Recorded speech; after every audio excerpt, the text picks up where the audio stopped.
Assalamualaikum warahmatullahi wabarakatuh. Oke, mari kita lanjutkan saja ceritanya, guys. Bab 707 Kamu Pencuri yang Mencuri Hati. Penonton yang melihat ke arah kelima Angel tersebut. Namun karena lampu ruangan dimatikan dan Angel memakai kacamata hitam serta topi, tidak ada yang bisa melihat dengan jelas siapa mereka. Di bawah kepemimpinan pengawal, dia berjalan langsung ke kursi kosong dan melihat Ji Fei dan Julie duduk di sana. Dia hendak memanggil saudara Ji, tetapi menelan sisa kata-katanya. Karena Julie bukan adik iparnya, pengawal di depan tanpa sadar memandang pengawal di belakang, dan keduanya tercengang. Angel juga melihat Ji Fei dengan jelas saat ini, tapi matanya tertuju pada Julie. Julie menyandarkan kepalanya di lengan Ji Fei, sangat menikmatinya. Pria berkacamata yang berjalan di belakang pengawal depan itu sedikit tidak senang. Ia langsung menatap pria di belakang Angel yang mengenakan kemeja putih dan tampak seperti manajer bioskop. Pria di belakang Angel tampak gugup sejenak, lalu memandang Ji Fei dan Julie. Kalian berdua, apakah kalian punya tiket? Manajer Hou Guang memandang Ji Fei dan bertanya. Ji Fei dengan santai mengeluarkan 2 tiket film yang baru saja diambilnya dan menyerahkannya kepada Hou Guang. Hou Guang terdiam setelah melihatnya. Ini tempat dudukku. Wajah agen Wu Ziliang muram. Kamu bahkan tidak bisa mendapatkan tempat duduk untuk tiket bioskop. Sayang sekali. Wajah Hou Guang terlihat jelek. Tapi dia mengangguk berulang kali dan tidak berani membantah. Dia mengambil 1 langkah ke depan dan memandang Ji Fei. Tuan, bisakah Anda menonton film berikutnya? Saya akan segera mengatur seseorang untuk mengembalikan uang tiket Anda 10 kali lipat harganya. Menurutnya, kompensasi 10 kali lipat sudah cukup untuk membeli rumah kedua, dan dia pasti akan langsung setuju. Wu Ziliang cukup puas dengan cara Hou Guang menangani masalah ini. Dia memandang Ji Fei dan menunggu mereka berdua lari karena marah ketika melihat uang itu. Namun Ji Fei tidak mengatakan apa-apa, tetapi Julie sudah berbicara. Aku akan memberimu harga 100 kali lipat. Jika kamu menyingkirkan semua orang di sini, bisakah kita memesan tempat untuk kita berdua? Hou Guang kempes. Dia awalnya berpikir bahwa menawarkan 10 kali lipat harga akan menggoda. Tetapi dia tidak menyangka bahwa dia tidak hanya tidak peduli, tetapi dia tidak tergerak sama sekali, dengan rasa malu di wajahnya. Wu Ziliang marah dan melangkah maju untuk melihat Ji Fei dan Julie. Kamu pergi sekarang, kamu tidak diperbolehkan menonton film ini hari ini. Sangat mendominasi. Dengan perintah, Ji Fei tidak berkata apa-apa. Dia melirik Angel dan menemukan bibirnya tersenyum dan matanya tertuju pada Julie. Tidak tahu apa yang dia pikirkan. Tetapi, apakah menurutmu apa yang kamu katakan akan berhasil? Ji Fei memandang Wu Ziliang dan bertanya dengan nada mengejek. Wajah Wu Ziliang menjadi semakin marah, dan dia memandang pengawal di sebelahnya. Keluarkan dia. Suaranya keras, penuh penghinaan, teriakan perintahnya. Menurutnya, dia telah memberi Anda uang sebagai kompensasi dan meminta Anda pergi. Tetapi Anda tetap menolak untuk pergi dan masih berpura-pura berada di sini. Apalagi kalimat Julie, aku akan memberimu 100 kali lipat harga pemesanan keseluruhan pertunjukan, yang sangat seru. Anda dapat memikirkan alasan mengapa seorang pria dan seorang wanita memesan suatu tempat sendirian. Hal ini membuatnya semakin marah. Jika ingin berhubungan seks dengan laki-laki dan perempuan, bisa ke hotel atau kemana saja. Jadi, dia marah, memerintahkan 2 pengawal untuk mengusir orang itu. Kedua pengawal itu tercengang ketika mendengar ini. Dan kemudian wajah mereka dipenuhi amarah. Pengawal di depan, Yu Qing, menoleh ke arah Wu Ziliang. Apakah kamu yakin ingin mengusirnya? Wu Ziliang melihat kemarahan di wajah pengawal itu dan berpikir bahwa pengawal itu tidak tahan. Dia menatap Ji Fei dan mengerutkan bibirnya, "Jangan malu-malu." Ji Fei memandang ke depan dengan jijik. Wu Ziliang sangat marah dan menatap Yu Qing. "Ya, berikan aku bajingan ini." Patah, Yu Qing mengangkat tangannya dan menamparnya. "Kamu bajingan sialan itu." Wu Ziliang terhuyung, tubuhnya bergoyang, dan dia menatap Yu Qing dengan kemarahan dan kebingungan di wajahnya. Kamu memukulku. Apakah kamu benar-benar tidak ingin melakukannya lagi? Apakah kamu melakukannya atau tidak? Itu bukan urusanmu." Ming Bin di belakangnya menendang pantat Wu Ziliang. Aduh, tubuh Wu Ziliang bergegas menuju Yu Qing di depan. Yu Qing membalikkan tubuhnya ke samping, lalu merentangkan kakinya ke depan dan langsung menyentuh kaki Wu Ziliang. Wu Ziliang, yang biasanya dimanjakan, kini menjadi sengsara. Dengan bunyi celepuk, dia jatuh ke tanah seperti anjing. Engah, seteguk darah muncrat dari mulutnya, ledakan. Yu Qing mengangkat kakinya dan langsung menginjak punggung Wu Ziliang. Siapa bajingan itu? Wajah Wu Ziliang dipenuhi memar saat ini, dan seluruh tubuhnya tampak hancur. Tetapi, Angel, tolong pecat pengawal ini secepatnya, aku tidak ingin melihatnya lagi. Wu Ziliang berteriak tidak yakin. Malaikat. Ada seruan di gedung bioskop, lalu semua penonton berdiri. Manajer bioskop tiba-tiba menjadi cemas, takut terjadi kesalahan. Seorang kier sangat tidak senang dengan nama langsung Wu Ziliang, tetapi mengira Ji Fei ada di sini, dia tidak akan berada dalam bahaya, jadi dia bersikap sangat tenang. Semuanya, diam, saya An Kier, saya di sini untuk menonton film bersamamu hari ini. Setelah semuanya selesai, aku akan menandatangani tanda tangan dan berfoto dengan semua orang. Wow, sangat bagus, semua penonton tercengang, bahkan tersanjung. Kemudian bang-bang, tepuk tangan langsung terdengar. Adegan yang awalnya berisik tiba-tiba menjadi sunyi, tidak ada suara lain selain tepuk tangan. Wu Ziliang terbaring di tanah dan berteriak dengan sedih lagi. Malaikat, cepat pecat kedua pengawal ini, suruh mereka keluar. Yu Qing diam-diam memarahi Wu Ziliang karena menjadi idiot. Bukankah memalukan jika dia masih berteriak saat ini? Dia membungkuk dan menarik Wu Ziliang ke atas, dan berkata dengan dingin, "Awasi aku." Setelah mengatakan itu, dia memegang kepala Wu Ziliang dan menatap Ji Fei. "Ini kakak Ji kita. Kita adalah adik laki-lakinya. Mari kita usir dia. Apakah kamu idiot?"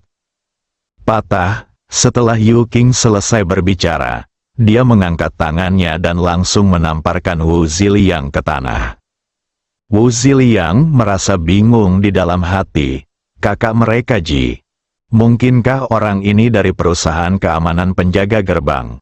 Tapi pakaian ini juga tidak terlihat seperti itu. Tunggu saja sampai Angel mengusirmu, Wu Ziliang berteriak pada Ji Xiang yang tidak yakin. Ming Bin sudah berjalan mendekat, dan dia serta Yu Qing membungkuk pada Ji Fei. "Halo, Saudara Ji." Dengan hormat, sopan, rasa hormat dari lubuk hati saya. Ji Fei mengangguk sedikit, "Lindungi malaikat dan jangan abaikan tugasmu." Jernih, setelah kedua orang itu selesai berbicara, mereka berdiri langsung di samping, dengan kewaspadaan tinggi di wajah mereka. Semua orang di tempat kejadian memandang Ji Fei. Saat ini, lampu dinyalakan, dan mereka melihat Julie berambut pirang dan bermata biru duduk di sebelah Ji Fei. Wajah cantiknya halus dan indah, dan kedua matanya seperti safir. Banyak orang yang merasa hati mereka bergetar, dan ada ekspresi terkejut di wajah mereka. Wu Ziliang terbaring di tanah dengan sangat sedih. Dia mengangkat wajahnya yang bengkak seperti kepala babi dan menatap Ji Fei. "Kamu, siapa kamu?" Penonton film, Ji Fei Yun berkata dengan tenang.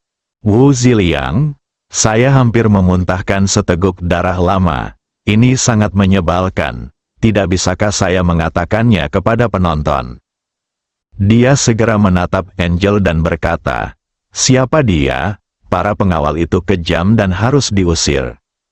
Seorang kier tidak bisa menahan diri untuk tidak menggelengkan kepalanya secara diam-diam. Merasa tidak berdaya di dalam hatinya. Dia menghela nafas pada dirinya sendiri bahwa Wu Ziliang sangat bodoh. "Sialan, jika kami mendengarkanmu, kami akan dimanjakan." Yu Qing mengutuk dan ingin mengambil tindakan. Tetapi ketika dia melihat Ji Fei menghentikan matanya, dia segera berhenti. Ji Fei memandang Angel. "Maafkan aku tidak menyangka kamu akan datang. Jika aku tahu kamu akan datang, aku tidak akan membeli tiket untuk posisi ini." Hati Angel membeku. Seolah-olah dia baru saja dipukul. Dia melepas kacamata hitamnya dan menatap Ji Fei. "Hanya aku yang malu. Jika aku tahu kamu akan datang, aku akan memesan teater untuk menonton film bersamamu." Setelah mengatakan itu, matanya menatap Julie dengan rasa iri di wajahnya. Dahi, semua penonton di tempat itu tercengang. Wu Ziliang yang tergeletak di tanah bahkan lebih terkejut lagi. Apa artinya? Angel juga merasa perkataannya agak ambigu, dan dengan cepat menjelaskan, "Tuan Ji, Anjia kami dan penyelamatku." Panggilan, semua orang menghela nafas lega. Tangan Julie menggaruk ketiak Ji Fei 2 kali. Dasar pencuri yang mencuri hati. Bab 708, jangan lakukan itu seorang penyelamat. Kakak Ji, Wu Ziliang, yang terbaring di tanah, sangat menderita saat ini. Dia tiba-tiba menyadari bahwa dia bodoh, sangat bodoh. Setelah lama membuat keributan, dia justru mulai berteriak-teriak dan melompat-lompat di depan 2 orang kenalannya sambil tetap berteriak. Hatinya bergejolak, seolah-olah dia baru saja merobohkan botol 5 rasa, dan kelima rasa itu masuk dengan cepat, membuat hatinya bergejolak dan dipenuhi rasa frustrasi dan rasa sakit yang tak terkatakan. Seorang kier melirik Wu Ziliang dan diam-diam menghela nafas di dalam hatinya. Orang seperti ini kurang pelajaran. Kalau tidak, dia benar-benar tidak tahu seberapa tinggi langit. Namun, dia tidak bisa mengucapkan kata-kata ini. Dia melihat ke arah Hou Guang dan berkata, "Kirim Tuan Wu ke rumah sakit untuk perawatan." Hou Guang juga bingung saat ini. Dia merasa seperti berada dalam mimpi. Malaikat, yang setinggi dewi, sebenarnya berbicara kepada Ji Fei dengan sedikit kebencian. "Dan baru saja saya mengatakan bahwa saya akan memberikan pengembalian dana kepada seseorang 10 kali lipat harganya." Melihat penderitaan Wu Ziliang lagi, dia yakin ada orang yang lebih bodoh darinya. Diam-diam senang di dalam hatinya, dia segera menatap Ji Fei, tersenyum dan mengangguk, "Tuan, maaf telah mengganggu Anda." Setelah mengatakan itu, dia hendak membantu Wu Ziliang. Wu Ziliang mendorong Hou Guang menjauh, meletakkan tangannya di tanah dan bangkit dengan susah payah, menyeka darah dari sudut mulutnya, dan menatap Ji Fei. "Nak, aku memperingatkanmu. Jangan punya ide tentang An Kier. Dia bukanlah sesuatu yang bisa didapatkan oleh orang sepertimu." Peringatan yang keras dan sangat menghina. Dahi. Semua orang di tempat itu terkejut. Apakah ini yang seharusnya dikatakan oleh seorang agen? Angel semakin malu dan ingin merangkak ke celah-celah tanah. Dia benar-benar ingin memberitahu Wu Ziliang, "Bisakah kamu berhenti bersikap sebodoh itu?" Ji Fei punya ide sendiri. Bolehkah aku naksir Ji Fei sekarang? Tapi dia punya istri, dan dia bahkan meremehkan wanita cantik seperti Seng Lingyun yang datang ke rumahnya. Hatiku sedang kacau, wajahnya sangat pemalu. Oh, sebelum Ji Fei dapat berbicara, Julie sudah berbicara. Kamu terlalu banyak berpikir. Wu Ziliang tertegun, kenapa aku terlalu banyak berpikir? Perhatikan baik-baik, Ji Fei di depanmu punya istri, dan istrinya juga wanita yang sangat cantik, tidak kalah dengan Angel sama sekali. Ingat, wajah Julie penuh cemoohan dan penghinaan. Wu Ziliang. Dia hanya mengira Ji Fei berusaha memenangkan hati Angel dan mendapatkannya. Tapi sekarang mereka semua sudah menikah dan punya istri. Wajah yang semula merah dan bengkak menjadi semakin terbakar. Saya membuat kesalahan kedua sendiri, mendengus. Wu Ziliang tidak mau menyerah. Tidak ada laki-laki yang tidak selingkuh. Jika dia masih punya istri dan masih bersamamu, dia bukanlah burung yang baik. Cekikikan, Julie tertawa, kamu setengah benar. Dia memang bersamaku. Tapi aku mengganggunya dan secara aktif mengejarnya. Apakah kamu mengerti? Sedangkan aku bersandar padanya. Itu karena di matanya, akulah yang dia selamatkan. Gadis kecil tidak sekotor yang kamu kira. Wu Ziliang sekali lagi merasa seperti baru saja dipukul. Ini sangat aneh dan menyedihkan. Namun ternyata dia adalah penyelamat lainnya. Julie melambaikan tangannya pada Wu Ziliang. Sebaiknya kamu pergi ke rumah sakit. Aku curiga ada yang tidak beres dengan kepalamu. Wu Ziliang akan meledak. Jangan khawatir tentang malaikatmu. Jika Ji Fei mencari ban serep, aku akan menjadi pilihan pertamanya. Lagi pula, diam-diam aku telah jatuh cinta padanya selama 3 tahun. Dan dari segi penampilan dan sosok, aku berani bilang dia yang kedua di bioskop ini. Dan tidak ada yang berani bilang dia yang pertama. Setelah Julie selesai berbicara, dia sepertinya ingin memastikannya, dan dengan sengaja mengusap tubuh Ji Fei, yang langsung menyebabkan deformasi parah.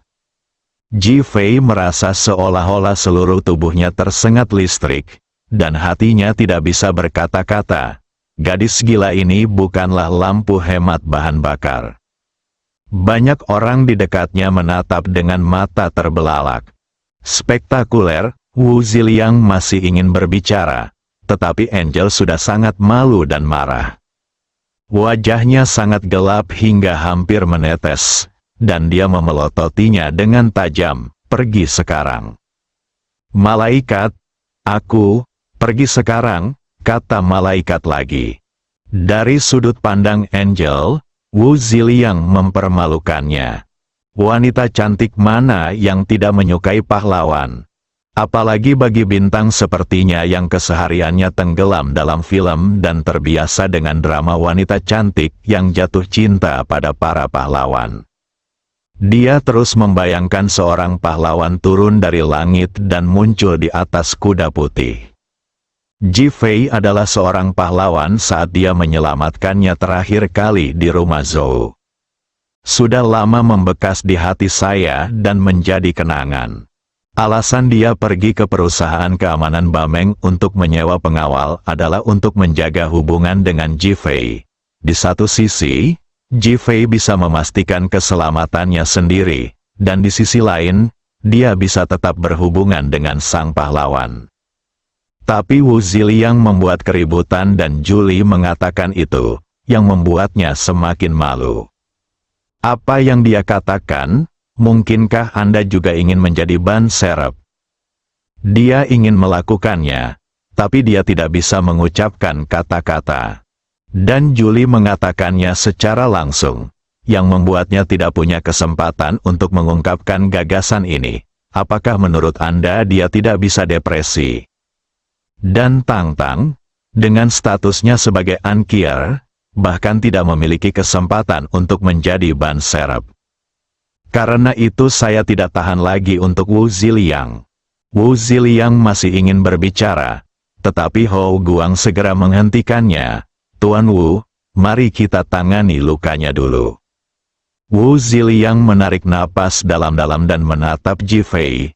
Biarku beritahu, malaikat adalah milikku, Wu Ziliang. Jika kamu berani memiliki gagasan tentang malaikat, aku pasti tidak akan melepaskanmu. Wu Ziliang, apa yang kamu bicarakan? Apa urusanku denganmu? Seorang kier bertanya dengan marah dan buru-buru mengklarifikasi. Wu Ziliang mendengus dingin, jangan khawatir, aku pasti akan menikah denganmu. Diumumkan secara dominan, berbalik dan pergi, ia mengabaikan rasa penasaran para penggemar dan reporter yang ada di lokasi kejadian. Wajah Angel pucat dan seluruh tubuhnya gemetar menahan amarah. Wu Ziliang ini adalah anak dari teman lama ayahnya. Di permukaan, dia adalah manajernya. Namun nyatanya, dia adalah pria yang diatur di sisinya untuk mengejar dirinya sendiri dan ingin memupuk perasaan. Tapi Angel sama sekali tidak punya perasaan padanya, bahkan sangat bosan.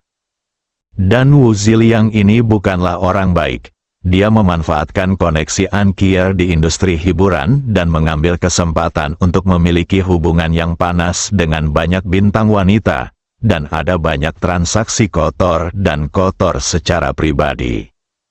Angel telah menahannya, tidak ingin putus. Wu Ziliang membuat pengumuman yang begitu mendominasi hari ini, yang membuatnya merasa sangat malu dan marah. Duduklah. Kamu telah menunda kami menonton film. Suara samar Ji Fei terdengar dari samping. Kemarahan di hati Ankier seperti banjir yang terbuka dan mengalir seketika. Ji Fei menghilang begitu dia mengucapkan sepatah kata pun, dan duduk dengan patuh di sebelah Ji Fei. Lampu di ruang pemutaran film dimatikan, adegan kembali hening, dan film mulai diputar. Namun, Angel masih marah dan gembira di dalam hatinya, dan seluruh tubuhnya gemetar. Ji Fei duduk di sebelahnya, diam-diam menghela nafas, dan meletakkan tangannya di lutut kiri Angel. Tubuh Angel langsung menegang, seolah seluruh tubuhnya tersengat listrik, dan tanpa sadar dia melihat sekeliling. Angel mulai berteriak dengan gila-gilaan di dalam hatinya, bersambung.